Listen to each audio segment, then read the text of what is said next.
மசாலா உருளைக்கிழங்கு எப்படி பண்ணலாங்கிறது தான் பார்க்கலாம். இப்போ இதில் ஒரு அரை ஸ்பூன் மிளகாத்தூள், ஒரு தேங்காய், ஒரு 2-3 பல் சோம்பு, ஒரு அரை ஸ்பூனு.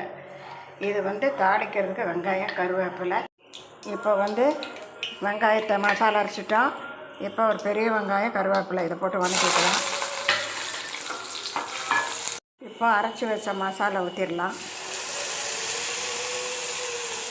இதோட மஞ்சத்தூள் ஒரு 1/4 ஸ்பூன். இதுக்கு தேவையான உப்பு போட்டுடலாம்.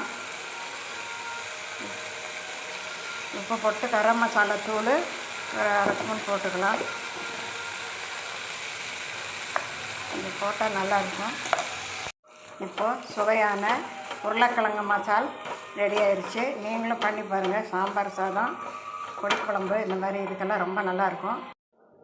இப்போ பார்க்கவே எவ்வளோ